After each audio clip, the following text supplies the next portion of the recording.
ECSI fans, you want to revolutionize your sports investing habits? Allow me to tell you about WagerWire. WagerWire is an app that helps you become a superior bettor by allowing you to sync all your sports books and track all your bets in one place. See your current action, your betting history, and stats. You could also sign up for sports books and collect bonus offers. Follow them at WagerWire on X, as it's the best account on the platform. Head to App Store or Play Store now and search WagerWire and download.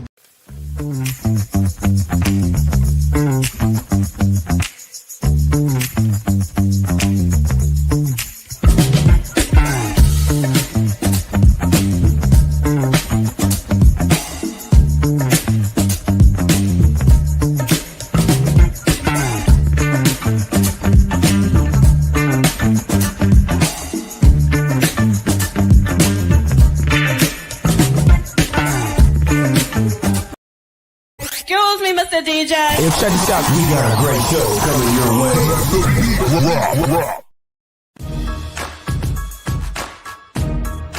From the ECSI Sports Studios, it's the Midday Market Report with Jeff Dawson.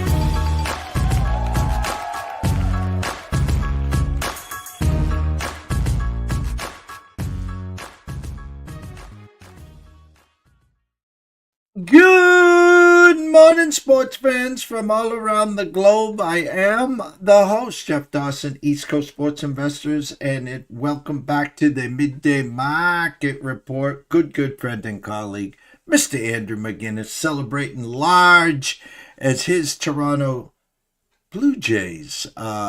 George Springer, Yukon. Three-run homer in the bottom of the seventh propelled the Jays to a 4-3 victory as they get ready to host the Dodgers on Friday and Saturday, then day off on Sunday, and then tiptoe to L.A. for 3 games and hopefully either clinch it in L.A. or come back and win it in 6 or 7 back home.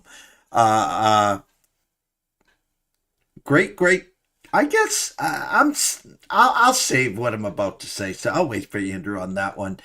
First and foremost, a shout out to our proud sponsors and partnerships. It's WagerWire. Head on over to Google Play, download the app. It is free. And of course, AtlantaSteaksAndSeafood.com. Terry Smith does wonders. Steaks, seafood, chops, appetizers, and wines. You name it, he's got it. Head on over to AtlantaSteaksAndSeafood.com. So without further ado, let's bring him on, Mr. Andrew McInnis. What's up, Andrew? What's up, Jeff? How are you? I'm doing well. Yourself? No complaints. No complaints on this end. That's for sure. Sometimes karma can do you good. And yesterday, as you know, I've been doing my new night show. And, it was probably the first time since I started the show that I didn't really want to do it that day. I didn't feel like going live. Didn't feel like preparing. Didn't feel like doing a video. And, I went on, talked about a few hockey games I liked for the Tuesday slate, clocked in for about a good 20, 25 minutes, solid little night's work. And I get off the show. I go in the next room. We've got 2 runners on and George Springer walking up to the plate. You couldn't make it up. I mean, I didn't want to miss anything. And I watched the majority of the game. I take about 20 minutes off to do my show I prepared for, because it's so important for me to do it at the same time every day. And just to see that swing was unbelievable. Actually, I think I saw 2 at-bats and then him, but it was just unbelievable. A lot of people never really thought that they would see a bigger moment than the Jose Bautista home run. That now just went down to my second favorite memory as a Blue Jays fan, the Jose Bautista bat flip. But records and memories were built and made to kind of be broken and to be overtopped. And I think that's kind of what we just saw yesterday with that one. I just want to say, Jeff, there's nothing wrong with losing a game of that magnitude, but if they were to have lost it with the offense not showing up whatsoever, it would have been really hard to fathom. And of course, they didn't really win with their old school baseball mindset. They won it with a moonshot. But at the end of the day, it was so nice to see that offense come alive in the most key moment. And of course, George Springer the veteran guy on that team to do it. And then, of course, you look at the guys that were utilized yesterday. I mean, the pitchers, Shane Bieber, Gossman comes out and still pitches. And then Chris Bassett comes out. And, of course, Hoffman ends up being the guy that closes it. People have said a lot of stuff about the management of this Blue Jays team. And people weren't happy about the management of this team after last year, where the expectations were really high. Well, I think that based on what we saw yesterday with Bieber, with Gossman, with Bassett, with Hoffman, maybe this management team definitely deserves some credit here. Well, I had a show prior to this with Scotty. ECSI VIPs, we cashed, we did well, but we could have done better with the Seattle win because we had a Seattle Dodgers exacta both ways, plus 1900, plus 1350. But when Seattle was up 2-0, you saw it on the alert. Hey, you might want to grab some Jays plus 600, 625 money here. And then even going into Sunday when they were down 3-2, I was like, if you like the Jays on Sunday night, don't lay the 130. Grab them plus 260 in the series because you would have guaranteed yourself some money going in the last night. But where I'm most salty is Game 7, all hands on deck, as you just talked about.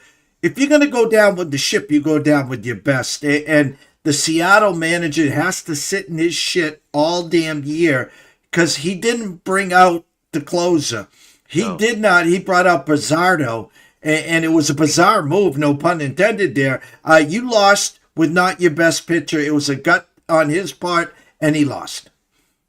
Well, the only thing I'm going to say, and I'm going to put my fan hat on here for a second, it's almost the same thing that John Snyder did in Game 5, isn't it, Jeff? I mean, if you think about it, Hoffman never comes to the game. The entire Blue Jays fan base didn't want Brendan Little coming into play.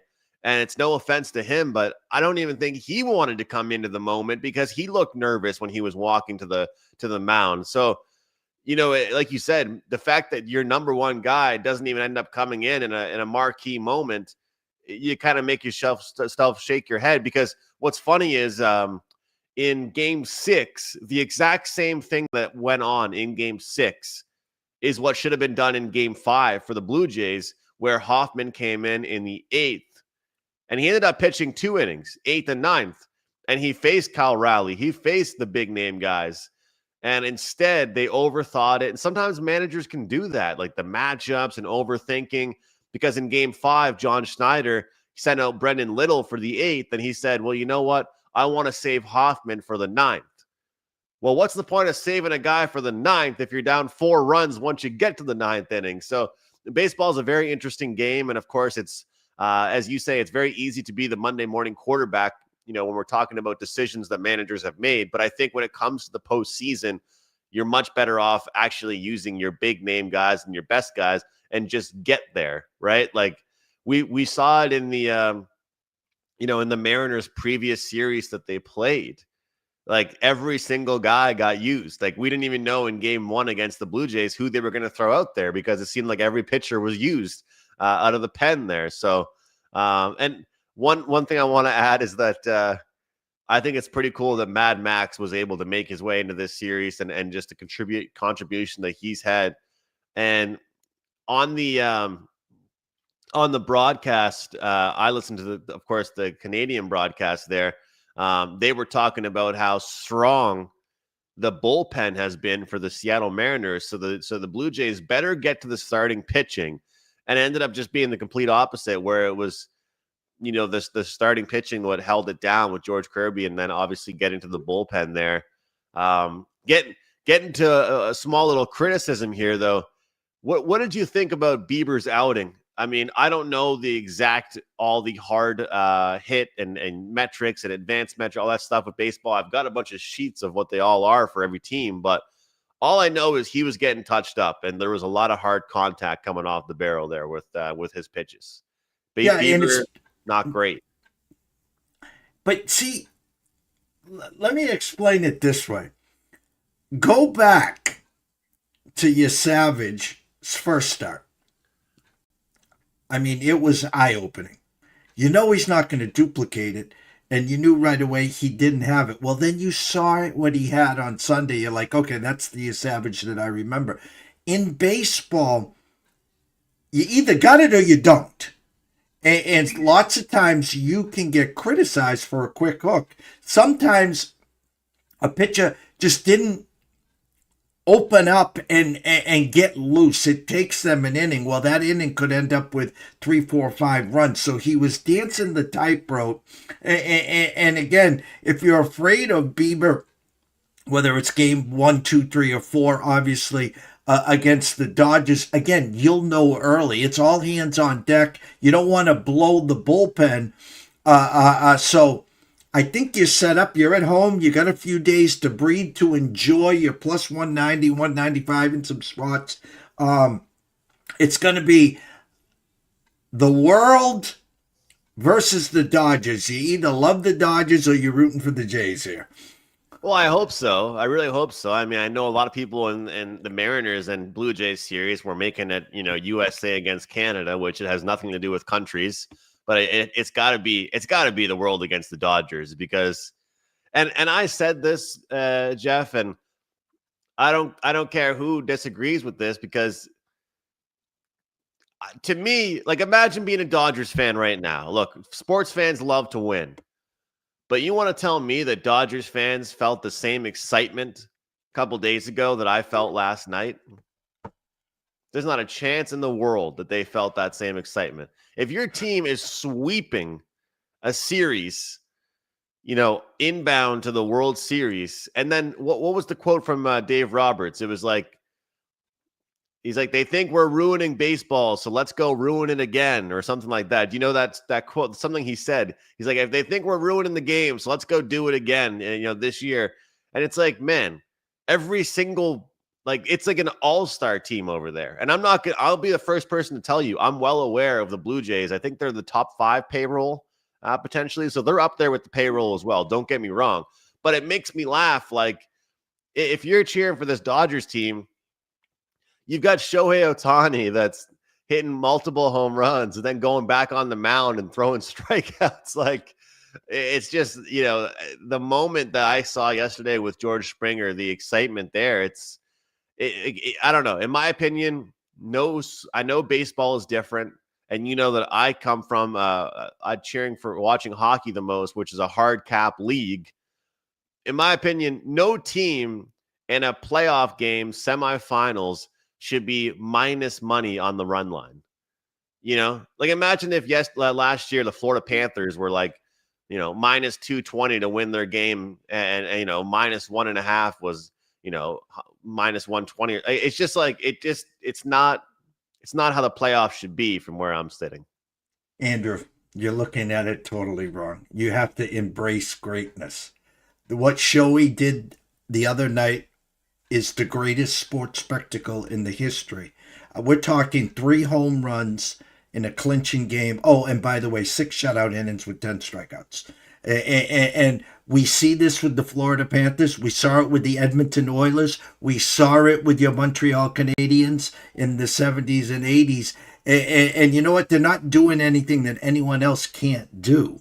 Oh, yeah. And the fact that they've lost 1 game in the playoffs, the fact is they swept the Reds, they lost 1 game to the Phillies, and they just swept the Brewers, who had the best record in baseball. And so, again, you can either love them or hate them. And what their pitching, front-end pitching has done to start the playoffs has just been second to none. Now, again, that's all erased now because it's the first 1 to 4 here. And you could steal game 1, and next thing you know, you're the betting favorites. Steal game 2 up 2-0. Listen, you could flip the switch here. Win the first 2 at home, you could be sitting there with your chest out. You were limping to Seattle down 0-2. I didn't count you out down 0-2. I'd say grab Jays plus 600. Why not? And the fact is, you got an offense that can compete with this team. It's how far can your front end pitching take you? You savage the wild card. You got veteran leadership with Gosman, Bieber, and Max. And the real wild card in this whole thing, in my mind, is Mad Max. I gotta say, Jeff, I'm not dismissing what Shohei Ohtani did specifically. Like, that is unbelievable. Don't get me wrong, and I love what you said to me. You got to be able to embrace the big moments in sports 100%. I just mean those Golden State Warriors won 72 games in one season. Do you think that somebody was sitting down on a regular season game on a Thursday night, pouring a cold one and saying, I can't wait to watch my team win by 45 tonight? You know, I'm sure that season was great for the fans to get to watch because they love watching blowouts. Then you go to the playoffs and every single thing is a blowout up until the NBA championship. And I'm pretty sure that might be the year that they lost. I could be wrong.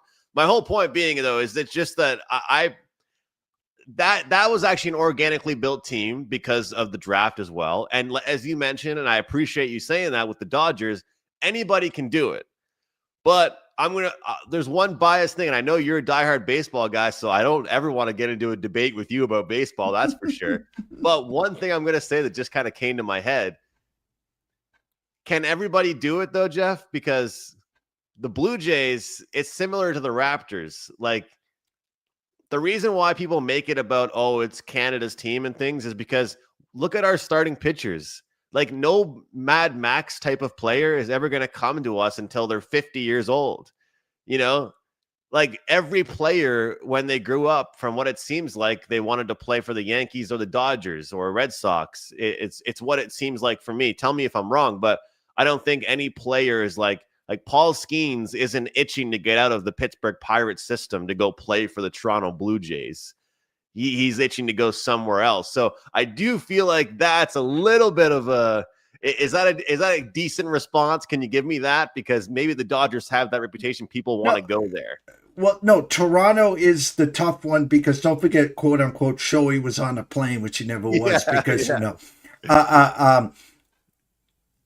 I think you might have a little change into the guard because Vladdy stayed. Okay. Vladdy, I told you I would have given you Devers in a heartbeat for Vladdy in spring training, and we would have done that. So that's a sticking point now where you can build off of that. And I'm going to correlate what the Dodgers have done to your sport in hockey, because the Panthers and the Vegas Knights have been cheating the system for a while now. You know, with the salary. Hey, wink, wink, Andrew. We're going to keep you. You're hurt till the start of the playoffs, so I can bring in another stud. So there's a lot of manipulating in Florida and Vegas. Kind of, sort of what some people think the Dodgers have been doing. Yeah, and it's not like you didn't already say it. It does sort of feel like the David versus Goliath, even though this Blue Jays team is great and they are up there with the salary cap.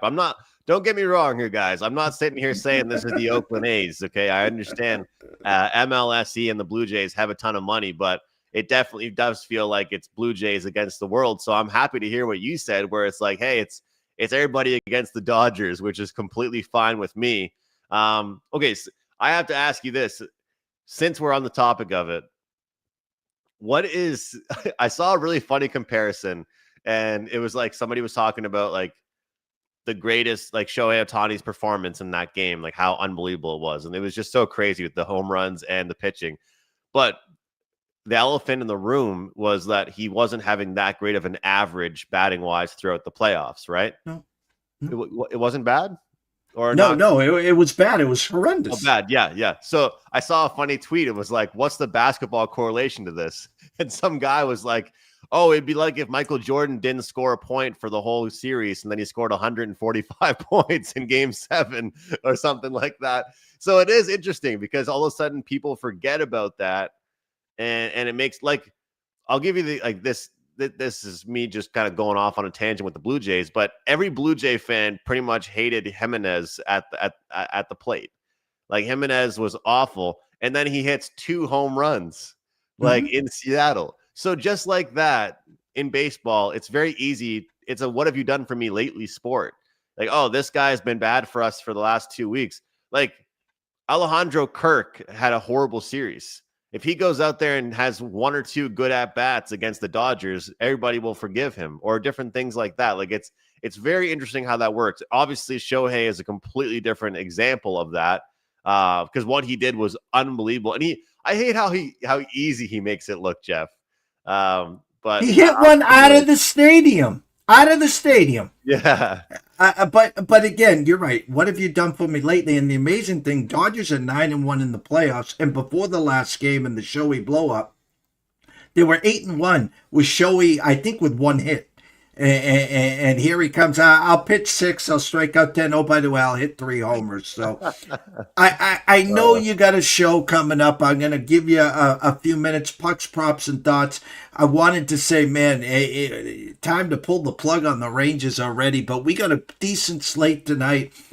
Give some the viewers what you're eyeing on the slate tonight, maybe with some pucks, props, and thoughts. Well, I'll give my quick thoughts on the Rangers. It's hilarious, Jeff. The second I stopped betting that first period over, it hits in back-to-back games. They score yesterday, their first goal at home, and they don't even score after that. They get the one goal, and then the well dries up just after that. So, look, I try not to fall victim to the storylines too much, Jeff, but I can't stay away from the Toronto Maple Leafs today. You know, it's a spot that I like.